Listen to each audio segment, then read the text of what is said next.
Welcome. Hatching Tide, though loosely based on the real-world Easter, actually centers around Geely Aliapo, a prophetess of sorts, and her supposed visions or dreams involving eggs and destruction. She heads a group of loyal followers known as Dreamers, who regularly call on adventurers like you to help. With what, you ask? Mostly working with chickens and handing out gifts. Unlike last year, this event is only one part, and it will last until April 28th. The requirements are typical. You need a class or job at 15 or above to do the quest. However, the F.A.T.E, though it doesn't involve combat, requires a combat class. There are courteous collectors in each city who can give you the lore spiel and tell you where to go. So make your way to Maketo's Amphitheater in Old Gridania. Up on stage is a Geely Aliapo. As usual, she needs your help. Seems Nanada. Remember Nanada? Well, she went to collect some eggs and is late in reporting back. The egg-laying chickens are being kept in the Dreamer's Run, which is near the Botanist Guild, so just use the Aethernet to go there. Well, at least they managed to keep them contained this year. At the destination, you find two rather large chickens. Nonata doesn't beat around the bush and just comes out and tells you who she is. Didn't you have bigger ears last year? Seems the chickens are acting up, and someone seems to think dressing up in chicken suits will calm them down. But just then, a chicken escapes, and it means to have words with you. Apparently being Warrior of Light means you can understand chickens. Turns out the chickens want something called fancy feed, and while Paulin, the big chicken here, just happens to have some and runs off to give them some. Another job well done. Not so fast. Seems the feed just made them more excited, so they decide to pass the buck to you and give you one of their chicken suits, because that worked so well the first time. When you turn in the quest, you get the main reward for this event, a 2-piece chicken suit. Yes, Vera and Hrothgar can use it, and it is dyeable, and it does go in the armoire.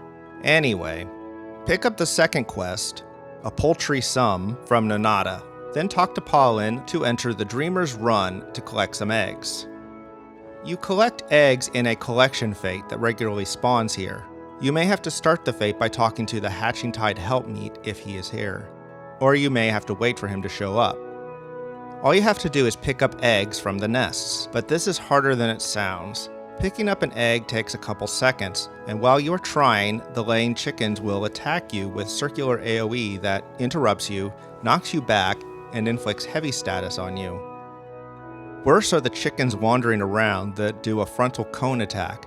That does the same things, but with a much quicker cast time. If you're thinking that anti-knockback actions like arm's length or surecast will help, well, you're wrong. It will stop you from being knocked around, but you'll still be interrupted. Your best bet is to go for eggs with few wandering chickens nearby. The laying chickens will often attack a couple times in a row and then take a break. Only move in as close as you need to.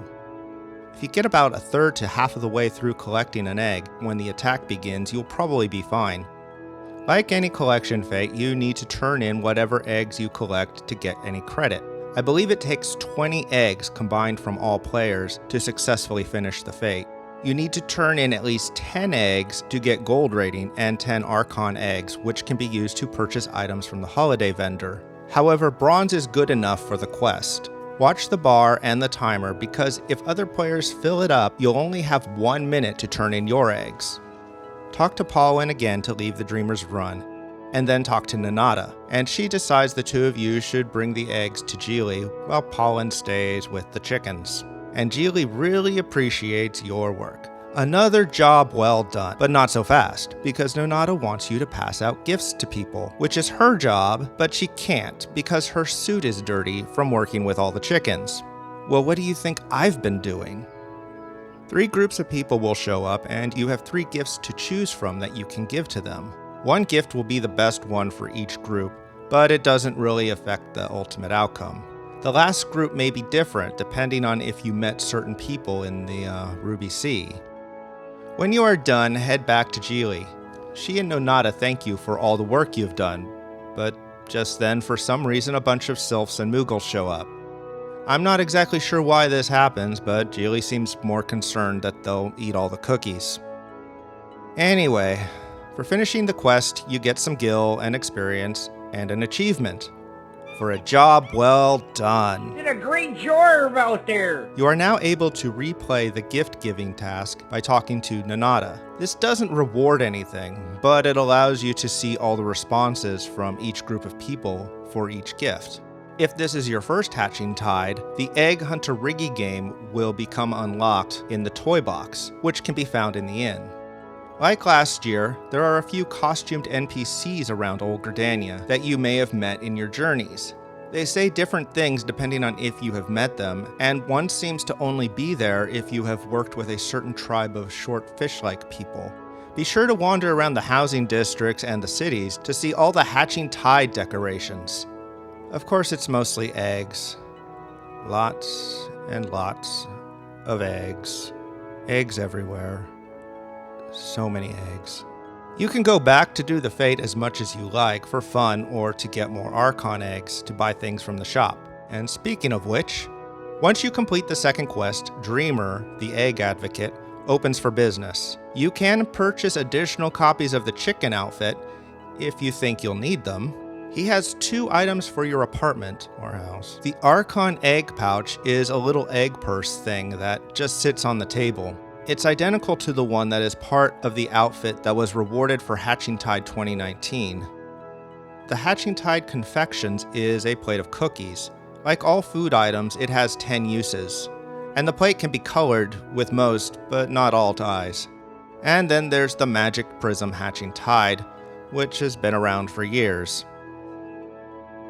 I'm glad this wasn't combined with another holiday. Both times that has happened, it has been somewhat disappointing. I'm wondering if the 2-part format like we had last year will return and become the norm, or if it's just something they'll do when they feel like they have the content to support it. Most importantly, I just want each holiday to be its own thing. They can connect the stories if they want, like one year they connected The Rising with Moonfire Fair. Anyway, thank you for watching. Please like, share, comment, and subscribe. Goodbye.